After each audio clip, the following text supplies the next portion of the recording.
నమస్కారం. రాష్ట్ర ప్రజలందరికీ రంజాన్ శుభాకాంక్షలు.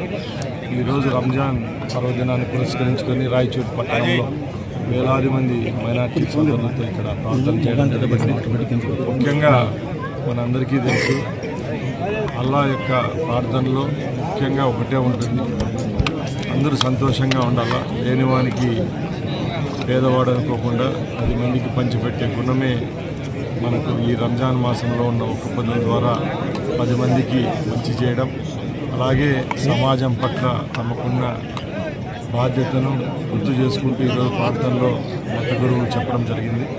ముఖ్యంగా ఈరోజు ఈ రాయచోటి నియోజకవర్గంలో ఉన్న మైనార్టీ సోదరులందరికీ మరొకసారి రంజాన్ శుభాకాంక్షలు.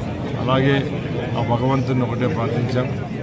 ముఖ్యంగా చంద్రబాబు నాయుడు గారు ముఖ్యమంత్రి అయిన తర్వాత మైనార్టీ సోదరులకు, ముస్లింలు అనే వాళ్లకు గత 3 పర్యాయాలు ముఖ్యమంత్రిగా ఉన్నప్పుడు ఎటువంటి సౌకర్యాలు అందాయో పేద ముస్లిం మైనార్టీలకు ఈ ప్రభుత్వంలో ఇప్పుడు 4వసారి ముఖ్యమంత్రి అయిన తర్వాత కూడా ఏ పథకాలు అడుగంటిన వర్గాలకు అందించాలో అవన్నీ అందించడానికి ప్రభుత్వం సిద్ధంగా ఉందని తెలియజేసుకుంటూ, అలాగే ఈ రంజాన్ పురస్కరించుకొని ప్రతి ఒక్కరూ సుఖ సంతోషాలతో ఉండాలని అల్లాహ్ని ప్రార్థించి తీసుకుంటున్నాను.